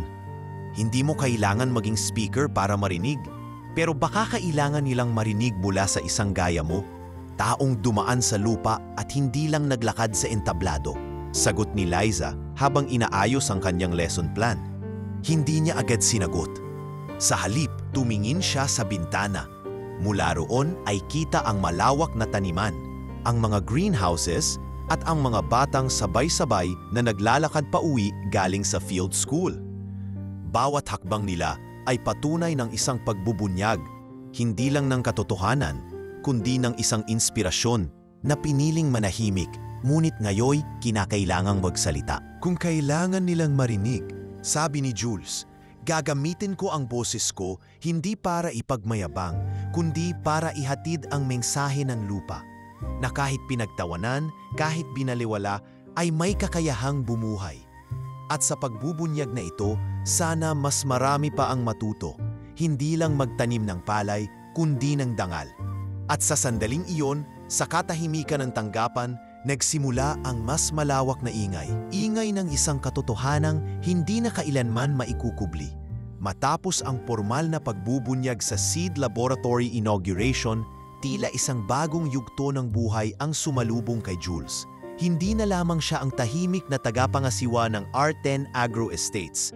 Ngayon, siya na rin ang nagsisilbing mukha ng isang bagong uri ng pagsasaka.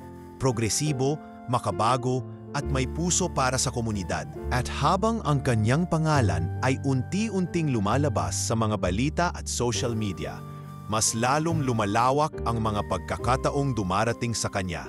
Isang umaga, habang abala siya sa pagpapakain ng mga manok sa poultry section ng Hacienda 9, lumapit si Gina, ang kanyang sekretarya, dala ang isang kumpol ng dokumento. Sir Jules, may 3 investors po na gustong makipagkita. May offer sila para sa Agri-Tourism Development Project sa Hacienda 5. Napaisip si Jules. Hindi niya kailanman inakala na ang dating lupang tinutubuan lamang ng talahib ay magiging interes ng mga investor mula sa siyudad. Anong terms nila? Tanong niya. Magpapatayo po ng Integrated Eco Farm Village. May accommodations, learning center at restaurant. Gusto nilang itapat sa mga agri-resort sa Laguna. paliwanag ni Gina. Hindi agad sumagot si Jules. Sa halip, tinawag niya si Mang Ernesto na kasalukuyang nagpapakain ng baboy sa kabilang dulo ng bukid. Tay, kung may maglalagay ng mga turista sa bukid, tingin niyo, maiistorbo ang sistema natin? Tumawa si Mang Ernesto. Kung ang turista'y matututo sa halip na manira, abay baka mas mabuti pa. Baka makita nila kung paano dapat tratuhin ang lupa. Nagdesisyon si Jules na tanggapin ang alok, pero may kondisyon. Ang bawat empleyado sa Eco Farm ay manggagaling sa lokal na komunidad. Walang outsider na i-import para sa mababang sahod. At ang 20% ng kita, ilalaan sa scholarship fund para sa mga anak ng mga manggagawa. Tuwang-tuwa ang mga negosyante, hindi lang dahil may malinaw na plano si Joel, kundi dahil naramdaman nilang ang negosyo ito ay hindi lang para sa pera, kundi para sa tao. Kasabay ng proyektong ito, isang hindi inaasahang eksena ang naganap sa opisina ng R10. Isang umagang maulan, dumating si Franco. Basang-basa ang kanyang jacket at may bitbit na folder. Pinatuloy siya ni Gina at agad tumayo si Joel sa kanyang desk. Franco? Tila nagulat ang kanyang boses, ngunit hindi galit. Jules, sagot ni Franco, humihinga ng malalim. Hindi ako magpapaligoy-ligoy. Gusto ko sanang mag-apply hindi bilang kaibigan, kundi bilang empleyado. Wala na akong natirang koneksyon sa Maynila. Tinanggal ako sa kumpanyang itinatag ko dahil sa sunod-sunod na pagkakautang at mismanagement. Nakarating sa akin ang tungkol sa'yo at hindi ko maitatanggi. Ikaw na ngayon ang gumagalaw sa larangang matagal naming minaliit. Napatingin si Jules sa kanya. Walang pagyayabang sa kanyang muka, ni isang bahid ng paninisi. Marami kang nasabi laban sa akin noon, Franco, marahan niyang sabi. Pero hindi ko yun ginawang batayan para isara ang pinto. Tahimik si Franco. Nais kong magsimula ulit, kahit saan, kahit anong trabaho, kahit taga-inventory. Tumingin si Jules sa bintana. Umuulan pa rin. Sa likod ng salamin ay tanaw niya ang mga kabataang nag-aayos ng trays para sa hydroponics. Sa siya muling nagsalita. May bakanting posisyon bilang logistics assistant, pero gusto kong malinaw ito, Franco. Sa R10, hindi kami gumagamit ng koneksyon. Hindi kami nagmamadaling umakyat. Lahat dumaraan sa probation. Tumango si Franco. Tila may luha sa gilid ng mata. Tatanggapin ko kahit isang buwan akong walang bayad. May sahod ka, pero may kasamang panibagong pagtingin sa salitang trabaho. Tugon ni Jules.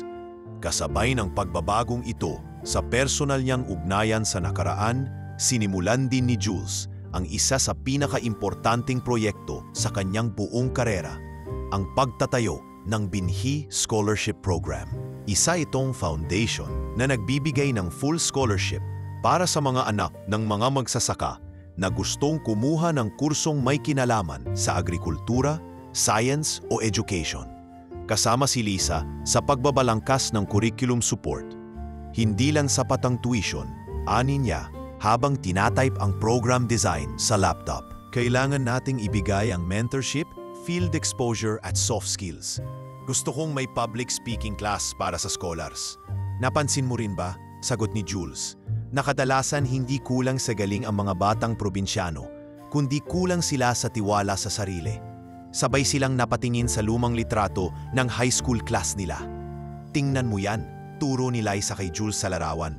Isang batang nakatsinelas, may dumi pa sa manggas. Pero yan din ang batang yun na ngayon ay binibigyan ng aral ang buong bayan. Sa isang press conference sa bayan, inanunsyo ni Mayor Leti ang programa. Ito ay hindi lang scholarship. Ito ay panata. Sa tulong ni Engineer Julito Ramirez, tayo'y gumagawa ng kasaysayan.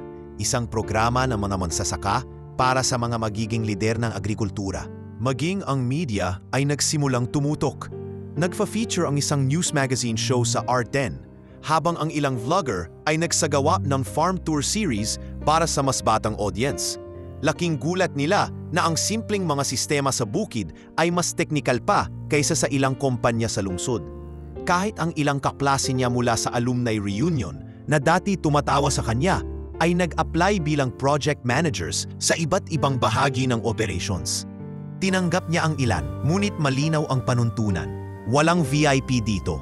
Ang tanging titulo na may bisa ay ang taga-ani ng respeto, at iyon ay kinikita, hindi inaangkin. Dumating ang isang gabi na, Matapos ang mahabang araw ng planning at training sessions, tumambay si Jules at Lisa sa itaas ng isang small ridge kung saan tanaw ang halos lahat ng bahagi ng R10 Agro Estates.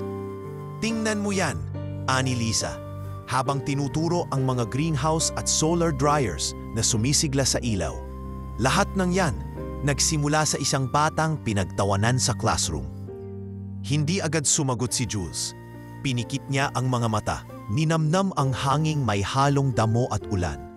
"Lahat ng yan," tugon niya, nagsimula sa isang simpleng tanong, "Paano kung hindi ako sumuko?" At sa gabing iyon, habang ang buong bayan ay tila nahihimbing, muling pinanghawakan ni Jules ang pangako sa sarili na kailanman hindi siya titigil sa pagtatanim. Hindi lang ng palay, hindi lang ng proyekto, kundi ng paniniwalang ang dangal ng isang magsasaka ay hindi kailanman dapat nilalapastangan, at sa bawat pagbabagong idinudulot ng kanyang mga hakbang, mas laling lumalalim ang ugat ng kanyang adhikain.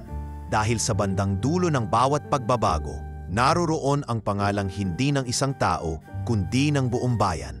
Matapos ang mga tagumpay na sumunod sa pagbubunyag ng kanyang pagkakakilanlan, hindi na mabilang ni Jules kung ilang proyekto na ang kanyang pinangungunahan. Sa mga mata ng komunidad, siya na ang bagong mukha ng pag-asa.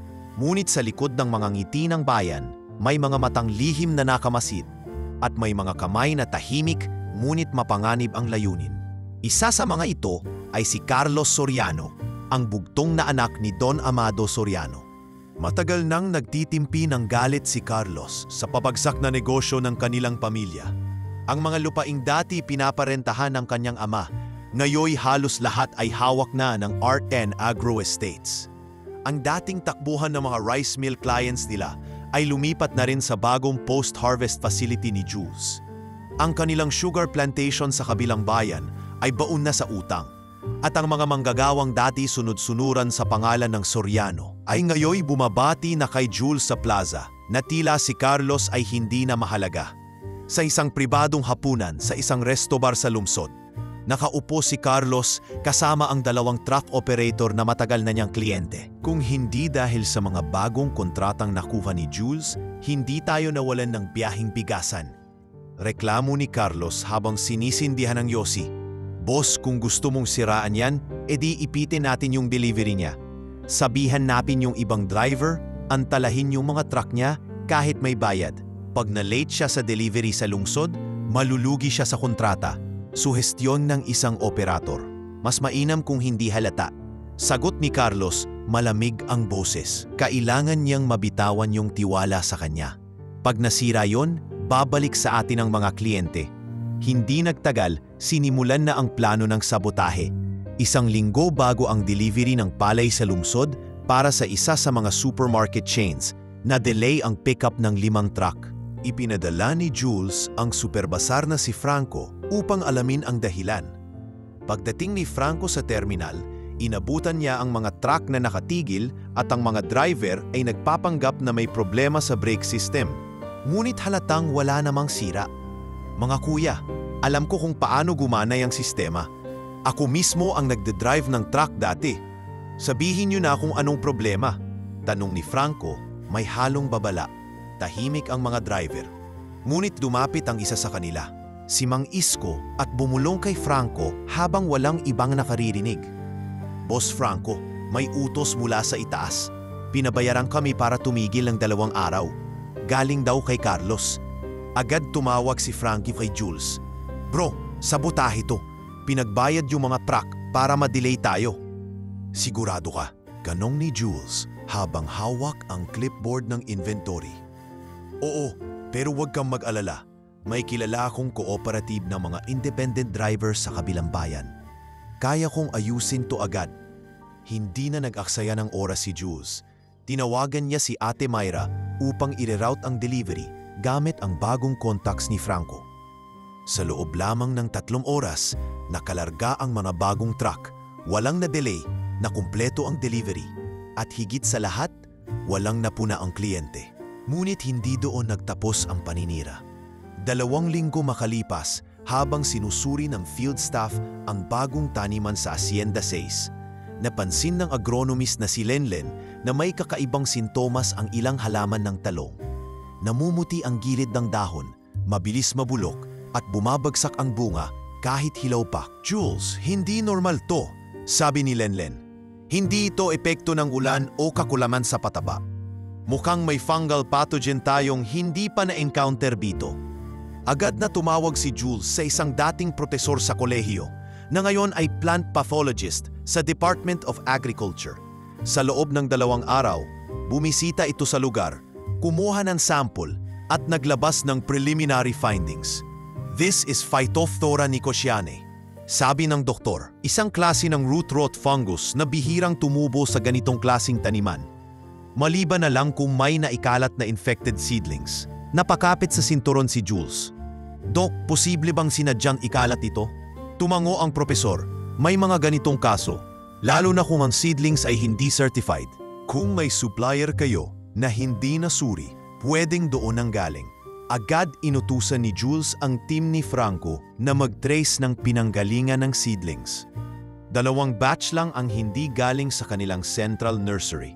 Isa sa mga supplier ay si Aldrin, isang third party na inirekomenda ng isang kaibigan. Nang tinawagan nila ito, wala na sa bayan.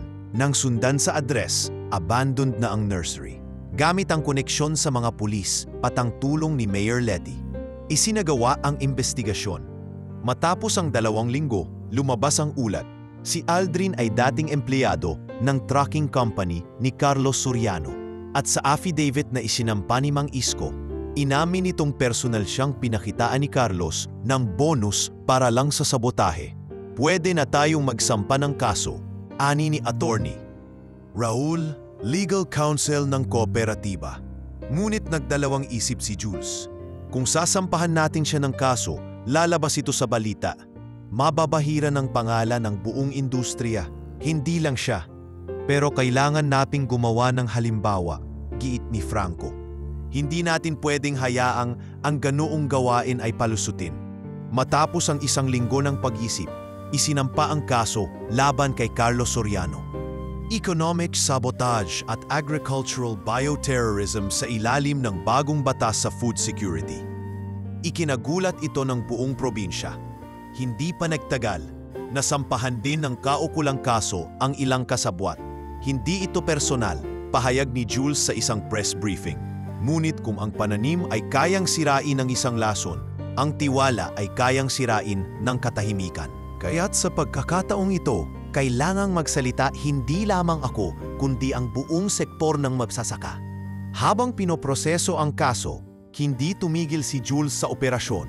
Pinaigting niya ang biosecurity protocol, naglagay ng CCTV sa lahat ng nursery at muling sinuri ang lahat ng supplier. "Ayokong may kapwa ko magsasaka na masisira dahil sa galit ng isa," ani niya. Sa harap ng pagsubok, lalong tumibay ang tiwala ng mga tao sa kanya, lalo na't hindi siya napakot harapin ang panganib kahit pa ito'y nagmula sa mga dating may kapangyarihan. At sa bawat tanim na muling binuhay, sa bawat dike na muling tinibay, ay parang may isa pang hakbang na kanyang naipapanalo laban sa kulturang puno ng inggit, paninira at pansariling kapangyarihan. "Laban lang," bulong niya habang pinagmamasdan ang muling paglago ng mga tanim. Dahil ang tunay na magsasaka, kahit ilang ulit mong sibatin, patuloy na babangon. Dahil ang ugat niya nasa lupa, at ang lupa hindi kailanman kayang lunurin ng kasinungalingan. Pagkatapos ng maraming pagsubok na hinarap ni Jules Ramirez at ng R10 Agro Estates, hindi na maikakaila ang pagbabago na dinala nila sa Santa Ines at sa mga karatig bayan. Ang dating lugar na tila nalimutan at pinabayaan ng panahon ay ngayon nagkakaroon ng bagong sigla at pag-asa. At sa puso ng lahat ng ito, si Jules ang naging gabay at ilaw. 1 taon matapos ang pagsasampa ng kaso laban kay Carlos Soriano, dumating ang desisyon ng korte. Nalaman ng lahat na sadyang may intensyong sirain ang mga palay ni Jules at ang mga hanay ng R10. Pinatawan si Carlos ng multa at ipinasara ang ilang kumpanya na konektado sa sabotahe. Nagdulot ito ng takot at pag-iingat sa mga may-ari ng lupa sa probinsya.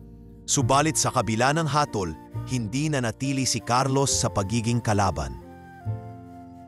Sa isang hindi inaasahang pag-ikot ng tadhana, nagpunta siya kay Jules sa Hacienda 9, may bitbit na puting folder at may simpleng damit. Jules, alam kong matagal tayong di nagkasundo, ngunit nais kong ipakita ang pagsisisi, mahina niyang sabi. Gusto kong magtrabaho dito bilang logistics supervisor. Alam kong maraming dapat itama, pero nais kong makabawi. Hindi nakatiis si Jules na mag-isip sandali. Napansin niya ang pagbabago sa mukha ni Carlos. Wala na ang dati niyang pagmamalaki, ang dating mapanlait na titig. Sa halip, mayroong pagkumbaba. Hindi madali ang lalakarin mo, sagot ni Jules. Pero dito sa R10, may lugar para sa mga taong gustong magbago. Pumasa ka sa probation period. Tutulungan kita na matutunan ang sistema. Pero tandaan mo, walang puwang ang lumang pag-uugali. Muling nilapitan ni Carlos ang mundo ng pagsasaka. Ngunit sa pagkakataong ito, hindi bilang tagapagmana ng isang dating dinastiya, kundi bilang bagong mag-aaral na may pangakong pag-ibig sa lupa. Sa mga susunod na buwan, hindi lamang siya ang sumubok na baguhin ang sarili. Ang R10 ay lalong lumawak. Gagkaroon ng mga seminar at workshop para sa modernong teknolohiya, pagtuturo ng organikong pagsasaka at pagsasanay sa entrepreneurship. Muling sumiklab ang isang panibagong programa, ang Binhi Scholarship, na itinatag ni Jules upang suportahan ang mga estudyanteng galing sa mga pamilyang magsasaka na gustong kumuha ng kolehiyo sa agrikultura, engineering at education.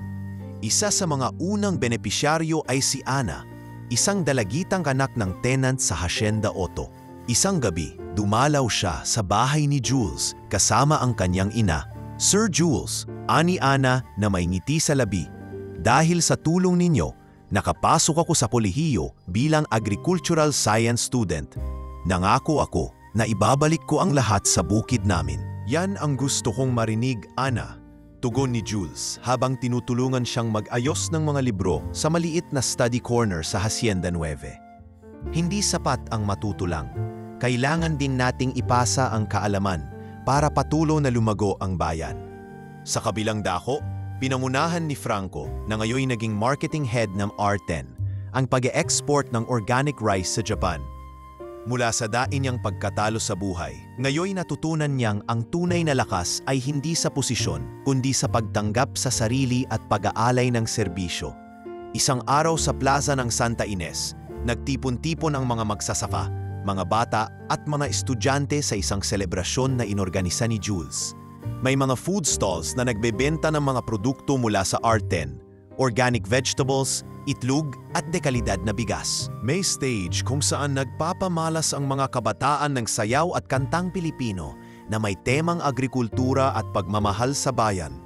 Lumapit si Jules sa stage upang manigarilyo at sa kanyang tabi ay dumating si Mayor Leti. Jules, tingnan mo ang pagbabago, ani ng alkalde habang nakangiti. Nandito na ang kabataan. Nakikita nila na hindi kahihiyan ang mag-araro. Dati, inaawanan sila. Ngayon sila na ang bituin. Napangiti si Jules. Hindi ako ang bida dito, Mayor. Ang mga taong ito, sila ang tunay na bayani. At pati ang mga anak nila, handa nang ituloy ang laban. Hindi rin napigilan ni Mang Ernesto na lumapit at sumali sa pag-uusap. Nakakatuwang makita ang bunga ng pawis. Ang anak naming minsang binansagang kalabaw ay ngayoy naging haligi ng bayan. Hindi naglaon, inanunsyo ni Jules ang bagong proyekto, pagtatayo ng Community Seed Bank na magiging sentro ng pagsasanay para sa mga magsasaka sa buong rehiyon. Ang Seed Bank ay hindi lang imbakan ng binhi. Ito ay imbakan ng pag-asa, ng buhay at ng kinabukasan, paliwanag niya sa mga dumalo. Sa harap ng entablado, muling nakitang naglalakad si Franco, ngayon ay kasama ang kanyang pamilya. May dalang mga anak na pinapakilala kay Jules bilang mga bagong miyembro ng pamilya. Sa pagkikita nila, ang dating inggit ay napalitan ng paggalang. Salamat Jules sa pagkakataong ibinigay mo, ani Franco. Hindi ko inakala na ang landas na ito ang magpapabago sa akin. Habang nililibot ni Jules ang lugar, naglakad siya papunta sa isang maliit na grupo ng mga kabataan na nag-aaral ng paggamit ng drone sa pagsubaybay ng ani. Isang batang babae ang tumingin sa kanya at nagtanong, Sir Jules, paano po natin masisiguro na hindi mawawala ang lupa sa mga susunod na henerasyon? Ngumiti si Jules at sumagot, sa pamamagitan ng pagtatanim, hindi lang ng palay, kundi ng pagmamahal at respeto. Ang lupa ay hindi lang para sa atin ngayon, kundi para sa kanila bukas. At sa mga salitang iyon, muling nagliwanag ang kinabukasan ng Santa Ines, isang bayan na hindi lang tumatanim ng palay, kundi nagbubuma rin ng pangarap, pagbabago at pag-asa sa puso ng bawat isa.